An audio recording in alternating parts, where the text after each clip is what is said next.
1665 की बात है, 17th सेंचुरी। आपको पता है कि 17th सेंचुरी पश्चिम की दुनिया में, विशेष रूप से इंग्लैंड में बौद्धिक विकास का एक प्रमुख समय था।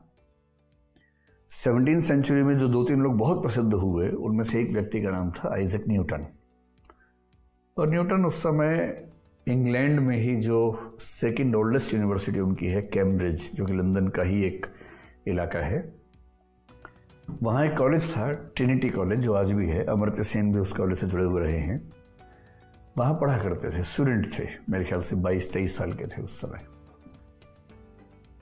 और ये ट्रिनिटी कॉलेज वही कॉलेज है जहाँ से कई बड़े विचारक पढ़े हैं। काव्यशास्त्र में पश्चिम में जॉन ड्राइडन का नाम सब जानते हैं। फ्रांसिस बेकन का नाम आपने सुना होगा। अगर आप फिलोसफी के स्टूडेंट हैं तो आपने रसेल और विटगेन्स्टाइन का नाम तो सुना ही होगा। ये सब लोग वहाँ से हैं। जवाहरलाल नेहरू भी उस कॉलेज से पढ़े हैं। तो कैम्ब्रिज यूनिवर्सिटी का एक बहुत खास कॉलेज, ट्रिनिटी कॉलेज, जहाँ न्यूटन पढ़ रहे थे, एक स्टूडेंट थे, रिसर्च कर रहे थे। उनका इंटरेस्ट मैथ्स में था, उनका इंटरेस्ट साइंस में था। और अचानक 1665 में लंदन में प्लेग फैल गया। आपको पता होगा कि प्लेग भी एक ज़माने में ऐसी महामारी थी जिससे कई मतलब लाखों लोग, हज़ारों लोग मरा करते थे। भारत में ही करीब 20-25 साल पहले सूरत में प्लेग फैला था, तो दिक्कत ठीक ठाक हो गई थी।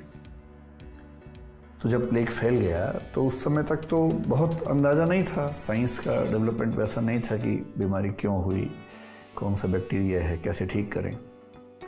लेकिन उपाय यही था, जैसे अभी एक वायरस हमारे सामने है, उपाय हमारे पास नहीं है। तो उपाय तब तक यही है कि हम सोशल या फिजिकल डिस्टेंसिंग करें, क्योंकि जो बीमारी फैलती है उसको फैलने से रोकना ही अकेला समाधान है, जब तक उसका वैक्सीन ना हो, दवाइयाँ ना हो।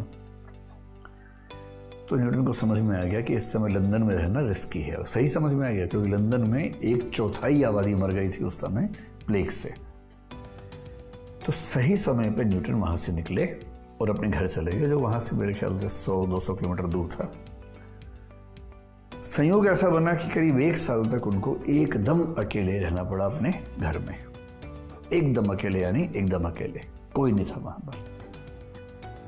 अब इस अकेलेपन को क्या करें भाई? अकेलेपन से कोई आदमी पागल तो हो ही सकता है, पर कायदे के लोग अकेलेपन से पागल नहीं होते, अकेलेपन का फायदा उठा लेते हैं। तो न्यूटन ने वही किया। उसने जो रिसर्च कर रहा था उस पर अपने आप और पढ़ना शुरू किया। किताबें बहुत सारी नहीं थीं। जब किताबें नहीं होती तो हम बाहर से नहीं ज्ञान अर्जित करते, भीतर से सोचने लगते हैं। उसने भीतर से सोचा, नया नया सोचा, हर तरीके से सोच के देखा। और उस 1 साल का रिजल्ट ये हुआ कि उसने अर्ली कैलकुलस, यानी कैलकुलस जो आज हम पढ़ते हैं, उसकी शुरुआत कहते हैं कि न्यूटन के उस 1 साल से हुई। इतना ही नहीं, उसने एक पेड़ के पास एक छोटी सी जगह बनाई जहां पर रोशनी बहुत कम आती थी। उस रोशनी की किरण के साथ उसने एक्सपेरिमेंट्स किए और कहते हैं कि ऑप्टिक्स का विकास वहां से होना शुरू हुआ।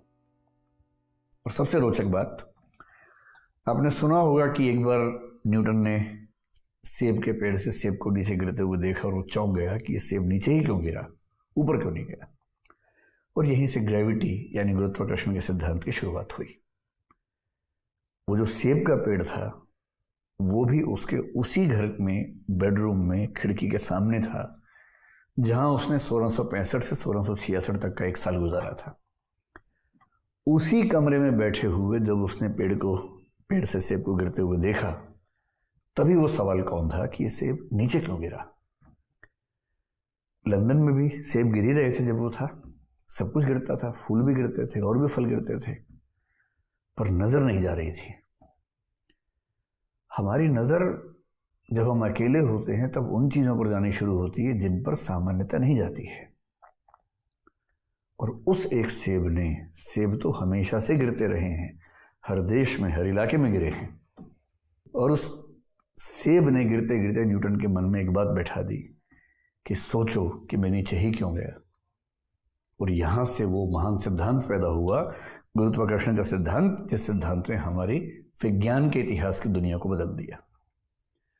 आइंस्टीन ने यूं ही नहीं कहा था कि मैं आइंस्टीन इसलिए बन पाया हूं क्योंकि मैं न्यूटन के कंधे पर बैठा हूं। अगर न्यूटन ने यह सब ना किया होता तो आज मैं वही कर रहा होता जो न्यूटन ने किया था। मैं समझाना चाह रहा हूं कि अकेलापन यदि आपको मिला है जीवन में तो ये दुर्भाग्य नहीं है, ये सौभाग्य है। दुर्भाग्य है उनके लिए जिनके पास जीवन की बुनियादी सुविधाओं का अभाव है।